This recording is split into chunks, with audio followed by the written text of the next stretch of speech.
അശ്വിനെ ശരിക്കും ഇൻട്രൊഡക്ഷനിൽ ഞാൻ പറയേണ്ട ഒരു കാര്യം കൂടി ഉണ്ട്. പക്ഷെ ഞാനിപ്പോൾ അശ്വിനെ നിർത്തി തന്നെ പറയാം. അശ്വിന്റെ ഒരു പ്രത്യേകത എന്താ വെച്ചാൽ നമുക്കൊണ്ട് ഇവിടെ ഒരു ഗിന്നസ്, പക്ഷേ ഇപ്പുറത്തെ സൈഡിൽ നിൽക്കുന്ന Ashwin is Guinness world record owner. Okay, record കിട്ടിയിരിക്കുന്ന എന്തിനാണെന്നുള്ളതും ബാക്കി ഡീറ്റെയിൽസ് നമുക്ക് ഇപ്പൊ തന്നെ ചോദിക്കാം. പറഞ്ഞു അശ്വിൻ ബ്രോ എവിടെ നിന്ന് ആക്ച്വലി വരുന്നത്? ഞാൻ പത്തനംതിട്ട അടൂര് കടമ്പനാട് തൂയൂരാണ് എൻ്റെ സ്ഥലം. ഞാൻ ഗിന്നസ് റെക്കോർഡ് കിട്ടിയത് 2 മണിക്കൂറും 10 മിനിറ്റ് 4 സെക്കൻഡും സമയം. നമ്മൾ ഈ സെറാമിക് പ്ലേറ്റ് ഇല്ലേ പൊട്ടിപ്പോകുന്നത്, ആ പ്ലേറ്റ് വിരളി വെച്ച് കറക്കി. അപ്പൊ ഈ കറക്കുന്നതിന് ആക്ച്വലി ഇത്ര സർഫേസ് വേണം എന്നൊക്കെ ഇല്ലേ കറക്കാൻ? അതോ നമുക്ക് ഏത് ഒബ്ജക്റ്റിലും ഇങ്ങനെ ഒന്ന് ഹാൻഡിൽ ചെയ്ത് വരാം? അത് അതിന്റെ അടിഭാഗം നമുക്ക് ഓക്കെ ആവണം. അത് കാണുമ്പോഴേ അറിയത്തുള്ളൂ. ഇപ്പൊ ടൈൽസിന്റെ പീസ് അല്ലെങ്കിൽ ഈ പറഞ്ഞ മുറം മീൻ ചട്ടി അതൊക്കെ നമുക്ക് ചെറിയൊരു ബേസ് വേണം. ഒരു ചെറിയൊരു നിൽക്കാനുള്ളതുണ്ടെങ്കിൽ നമുക്ക് കറക്കാൻ പറ്റും. അതായത് ബോൾ കൊണ്ട് 2 മണിക്കൂർ പറ്റില്ല എന്ന് പറയുമ്പോൾ 2 മണിക്കൂർ സിനിമയുടെ സമയമായി. ഇങ്ങനെ കൈ വെച്ചിട്ട് ഇങ്ങനെ കറങ്ങാന്ന് പറയുന്നത് ചെറിയ കാര്യമില്ല. കൈ വെറുതെ 1 മണിക്കൂർ 10 മിനിറ്റ് ആയിരുന്നു. ഒരു നൈജീരിയൻ സ്വദേശിയുടെ റെക്കോർഡായിരുന്നു. ഇഷാഖോഗിയോ വിക്ടർ എന്നായിരുന്നു അദ്ദേഹത്തിന്റെ പേര്. അദ്ദേഹത്തിനെ ബ്രേക്ക് ചെയ്ത് അതിന് തന്നെ ഒരു കാരണമുണ്ട്. അതിന് കാരണം എന്താണെന്ന് വെച്ചാൽ ഞാൻ ആദ്യം ബുക്കാണ് കറക്കാൻ നോക്കിയത്. ബുക്ക് എടുത്തു കഴിഞ്ഞ് നോക്കിയപ്പോഴാണ് അതിന്റെ റെക്കോർഡ് ഡൽഹിയിലുള്ള ഒരു ഹിമാൻഷു ഗുപ്തയുടെ പേരിലാണെന്ന് അറിഞ്ഞത്. അത് കഴിഞ്ഞിട്ടാണ് ഒരു ഫ്രൈങ് പാൻ ഉണ്ടല്ലോ, ഫ്രൈങ് പാൻ നോക്കിയപ്പോഴാണ് അതിന്റെ റെക്കോർഡ് കണ്ണൂരുള്ള ഒരു ചൊക്ലി സ്വദേശിയുടെയാണെന്ന് മനസ്സിലായത്. അതും കഴിഞ്ഞിട്ട് ഇത്രയും നോക്കി, എന്നാൽ പിന്നെ പ്ലേറ്റൂടെ നോക്കാന്ന് കണ്ടപ്പോഴാണ് ഈ നൈജീരിയക്കാരനെ കണ്ടത്. അപ്പോൾ ഈ നൈജീരിയക്കാരൻ്റെ കാരിരുമ്പും കരുത്തും ഒക്കെ നമ്മൾ തന്നെ നമ്മെ പഠിപ്പിച്ച് വെച്ചിട്ടുള്ള ഒരു മിഥ്യാധാരണയുണ്ടല്ലോ, അവരെ നമുക്ക് ബ്രേക്ക് ചെയ്യാൻ പറ്റത്തില്ലെന്ന്. അപ്പോൾ എനിക്ക് അത് കണ്ടപ്പോഴാണ് ഡൽഹിക്കാരനെ വേണ്ട, കണ്ണൂരുള്ള ചൊക്ലിക്കാരനെയും വേണ്ട, നമ്മുടെ ഇവിടെ ഇന്ത്യക്കാരൻ 69 കിലോ വെയിറ്റിലൊരു നിൽപ്പുണ്ട്, എങ്ങനെയായാലും നൈജീരിയക്കാരൻ അദ്ദേഹത്തിന് ബ്രേക്ക് ചെയ്തേ പറ്റൂ എന്നുള്ള വാശിപ്പുറത്ത് ബ്രേക്ക് ചെയ്തതാണ്. സൂപ്പർ. അപ്പൊ എന്തായാലും നമുക്ക് ഇന്ന് പെർഫോമൻസ് കാണാം അല്ലേ? കറക്കാൻ റെഡി? കറങ്ങാൻ ഞങ്ങളും. ഓക്കെ, കാണാം. ഓക്കെ, അപ്പൊ പ്ലേറ്റ് ആണ് ആദ്യം കറക്കി തുടങ്ങിയിരിക്കുന്നത്. ഞാൻ മേലോട്ട് ഇടാം. നിങ്ങൾ ആരെങ്കിലും പറയാവോ എത്ര തവണ മേലോട്ടിട്ട് പൊക്കിയിടണം? തിരിച്ച് കയ്യിലോട്ട് തന്നെ വരും. 5 എണ്ണിക്കോണേ. 1 2. കുറച്ചൊരു ഹൈറ്റ് പറ്റുമോ? വേണോ? പറ്റുമോ? പിന്നെന്താ? ഇനിയും പൊക്കാൻ പറ്റുമോ? നോക്കിക്കോ.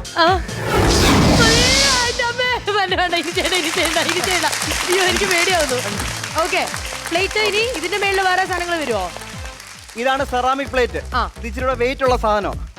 അപ്പം ഇത് 5 തവണ ഇടുക എന്ന് വെച്ചാൽ ചടങ്ങ. പിന്നെ നിങ്ങളോട് പറഞ്ഞ സ്ഥിതിക്ക് ഇത് 5 വട്ടം. അതായത് ഈ പൊട്ടുന്ന പ്ലേറ്റ് നമുക്കൊരു വേറെ കാര്യം കാണിക്കാം. ഇത് ചൂണ്ടുവിരലാണ്. ചൂണ്ടുവിരലിൽ നമുക്ക് തള്ളവിരൽ വരെ പോവാം. ഇത് 2ാമത്തെ വിരൽ, ഇത് 3ാമത്തെ വിരൽ, കുഞ്ഞു വിരൽ, തള്ളവിരൽ. എറിയാൻ പോവാണോ മേളിലേക്ക്? എറിയാൻ പോവാ. 1 2 3 4 5. എനിക്ക് വേണ്ടി എത്ര വട്ടം വേണം? വേണ്ട. എനിക്ക് കണ്ടപ്പോൾ അപ്പൊ ഇത് കറക്കിയോട്ടെ. നല്ല വെയിറ്റ് ഉണ്ടല്ലോ സാധനം. ദൈവമേ, കറക്കോ.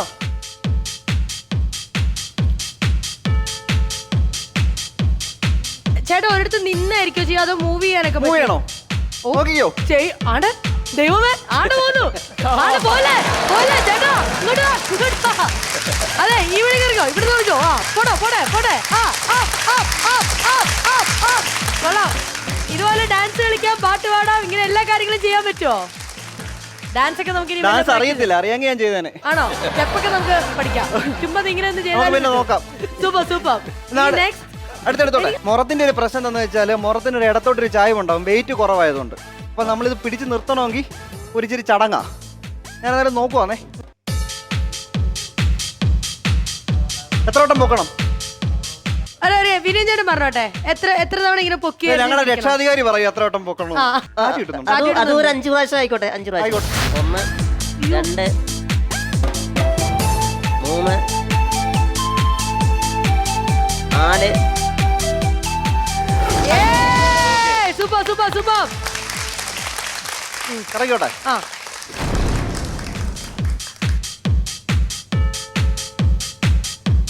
This is great. മനസ്സിലായി, ഞാൻ പറഞ്ഞോളാം. ഇത് പല ഫിംഗേഴ്സ് അങ്ങോട്ടും ഇങ്ങോട്ടും മാറ്റിയാണോ ചെയ്യുന്നത്? നമുക്ക് ഒറ്റ വിരലല്ല കറക്കിയത്.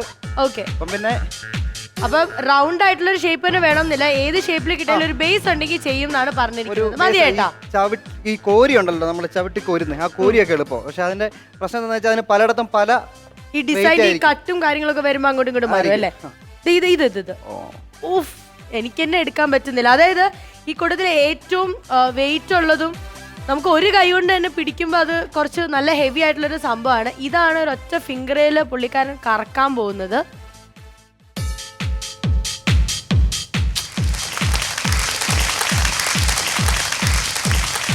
സൂപ്പർ സൂപ്പർ സൂപ്പർ, അടിപൊളി. ഏറ്റവും കൂടുതൽ വെയിറ്റ് ഉള്ളതിനാണ് നമുക്ക് ഏറ്റവും കൂടുതൽ സ്പീഡിലും കറക്കാൻ പറ്റുന്നത്.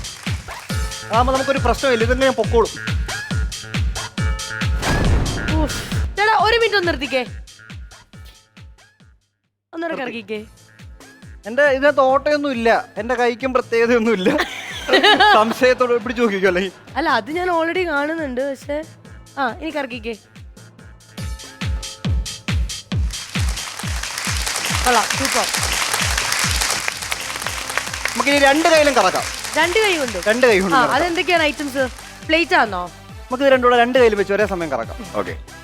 ശരിക്കും ഈ ഗിന്നസ് വേൾഡ് റെക്കോർഡിന് ഒരു കൈ ആയിരുന്നോ ചെയ്തിരുന്നത്? ഒറ്റ ഫിംഗറിൽ ആണ്, ചൂണ്ടുവിരൽ. രണ്ട് കൈകൾ ഉപയോഗിച്ച് ചെയ്യാണ്, ലൈക് ചൂണ്ടുവിരൽ. ഓക്കെ,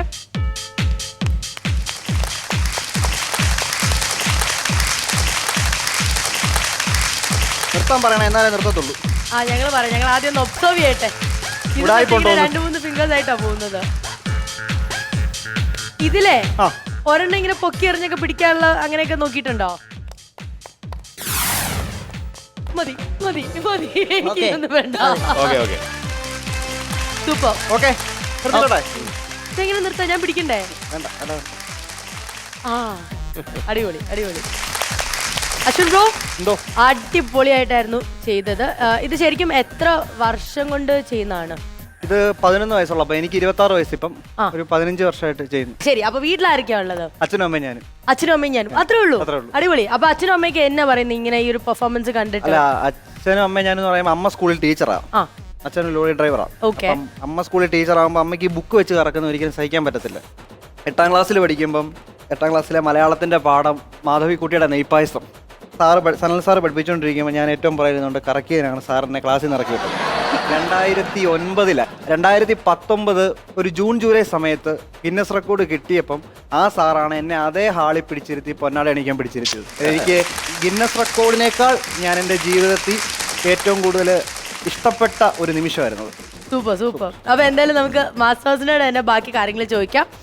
ഇക്ക, എങ്ങനെയുണ്ടായിരുന്നു പെർഫോമൻസ് കണ്ടിട്ട്? ഇല്ല, നമ്മള് ഇത് അത്ഭുതപ്പെട്ടിരിക്കുകയാണ്. കാരണം വെച്ചിട്ടുണ്ടെങ്കിൽ നമ്മളെ കൊണ്ടൊക്കെ ഒരു സെക്കൻഡ് ഇങ്ങനെ ഒന്ന് ബാലൻസ് ചെയ്ത് നിർത്താൻ പറ്റില്ല. അതിനകത്ത് ആവശ്യമൊക്കെ ഒരു വ്യത്യാസം പറഞ്ഞോട്ടെ. ഇതിനകത്ത് ഒരു പ്രശ്നം എന്താണെന്ന് വെച്ചാൽ, ഈ പണി ചെയ്യുന്നതിന് ശേഷം നമ്മുടെ ഹാൻഡ് റൈറ്റിംഗ് ഭയങ്കര മോശമാവും. എഴുതി ഒപ്പിട്ട് തരാം, ഹാൻഡ് റൈറ്റിംഗ് ഭയങ്കര മോശമാവും. എന്താ കാര്യം? കൈ ഒരു വേറൊരു രീതിയിലോട്ടൊക്കെ പോകും. നമുക്ക് ഈ താ, ഇണ്ണ ഇങ്ങനെയുള്ള വാക്കുകളൊക്കെ എഴുതുമ്പോഴേ വലിയ ബുദ്ധിമുട്ടാണ്, സമയം ബാലൻസ് ചെയ്യാൻ പറ്റത്തില്ല. ഏതായാലും അശ്വിൻ, ഒരു ഗിന്നസ് റെക്കോർഡ് കിട്ടുക എന്ന് പറയുന്ന ഒരു മലയാളിയെ സംബന്ധിച്ച് അത് ആ ഒരു ലൈഫിൽ കിട്ടുന്നത് നമുക്ക് ഏറ്റവും വലിയ ഒരു ഭാഗ്യങ്ങളിലൊന്നാണ്. ഇവിടെ ജീവിക്കുന്ന ഒരുപാട് പേർക്ക് പല കഴിവുകളുണ്ട്, ആർക്കും ഇല്ലാത്ത പല കഴിവുകളുള്ള ഒരുപാട് പേരുണ്ട്. പക്ഷേ അതിനെല്ലാം ലൈഫിലെ ഏറ്റവും വലിയ ഭാഗ്യങ്ങളിലേക്ക് കൊണ്ടുവരിക എന്ന് പറഞ്ഞിട്ട് അതിനുവേണ്ടി അധ്വാനിക്കുക, അതിനുവേണ്ടി സമയം കണ്ടെത്തുക, അത് അന്വേഷിച്ച് പോകുക എന്നൊക്കെ പറയുമ്പോൾ അതിൻ്റെ ഒരു പ്രയത്നത്തിന് നിങ്ങളുടെ ഒരു ലക്ഷ്യം ഉണ്ടായിരുന്നു. ആ ലക്ഷ്യത്തിന് ആണ് സല്യൂട്ട്. 26 വയസ്സായി, കറക്കി ഏതെങ്കിലും നല്ല ഒരു കുട്ടിയെ വീട്ടിലേക്ക് കൊണ്ടുവരട്ടെ എന്ന് ദൈവം അനുഗ്രഹിക്കട്ടെ. അത് അതിനുവേണ്ടി കറക്കാതെ നിങ്ങൾക്ക് അത് ഭാഗ്യം ലഭിക്കട്ടെ എന്ന് ഞാൻ പ്രാർത്ഥിക്കുന്നു, ആശംസിക്കുന്നു. Thank you so much. Pakru ചേട്ടാ, ഒരുപാട് സന്തോഷമുണ്ട്. കാരണം ഈ പെർഫോമൻസ് കണ്ടപ്പോൾ ഇതിപ്പോൾ ഈ പറഞ്ഞ പോലെ തന്നെ അഭിമാനമുണ്ട്. കാരണം നമ്മുടെ വേറൊരു രാജ്യത്തുള്ള ഒരാളുടെ റെക്കോർഡ് ബ്രേക്ക് ചെയ്യുവാണ്. അപ്പം എനിക്ക് മനസ്സിലായി, ഈ ഒരു പ്രകടനം കണ്ടു കഴിഞ്ഞാൽ നമ്മുടെ പ്രേക്ഷകർക്ക് മനസ്സിലാവും ഇത്തരത്തിലുള്ള ഒരു ആകൃതിയുള്ള എന്ത് കൊടുത്താലും ഇദ്ദേഹം കറക്കും. അതുപോലെ തന്നെ ഇനിയിപ്പോൾ വേറെ ഏതെങ്കിലും ഒരു രാജ്യക്കാരൻ ഇദ്ദേഹത്തിൻ്റെ റെക്കോർഡ് മറികടന്നാൽ ഇദ്ദേഹം അത് തിരിച്ചു പിടിക്കാനും കഴിവുള്ള ഒരാളാണ്. കാരണം ഈ 2 മണിക്കൂർ എന്നുള്ളതല്ല, നന്നായിട്ട് ഇതുപോലെ പ്രാക്ടീസ് ചെയ്താൽ 3, 4 ചിലപ്പോൾ ഒരു 24 മണിക്കൂറൊക്കെ ചെയ്യാൻ പറ്റുന്ന തരത്തിലേക്കുള്ള ഒരു മെൻ്റൽ, മാനസികമായിട്ടും ശാരീരികമായിട്ടും അദ്ദേഹം പ്രിപ്പയർ ആയി കഴിഞ്ഞു. അതുകൊണ്ടാണ് ഇങ്ങനെ ഓടുകയും ഇങ്ങനെ ഇട്ടുപിടിക്കുകയൊക്കെ ചെയ്യുന്നത്. ഇട്ടുപിടിച്ചൊന്നും അല്ല റെക്കോർഡ് എടുത്തത്. അപ്പം ഇതിൻ്റെ മറ്റ് സാധ്യതകളെല്ലാം അദ്ദേഹത്തിൻ്റെ കയ്യിലുണ്ട്.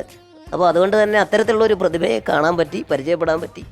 ഒരുപാട് സന്തോഷമുണ്ട്. എല്ലാ ആശംസകളും ഭാവുകങ്ങളും. Congrats. Thank you so much. Vinay ചേട്ടാ? വളരെ നന്നായിരുന്നു. മറ്റേ പറയാനുള്ളതൊക്കെ ഇവർ പറഞ്ഞു കഴിഞ്ഞു. പിന്നെ ഇപ്പം നിങ്ങൾ ചോദിച്ചില്ലേ ഇതുപോലെ എത്ര തവണ മുകളിലേക്ക് ഉണ്ടോന്നല്ല. അപ്പോൾ എനിക്കറിയായിരുന്നു.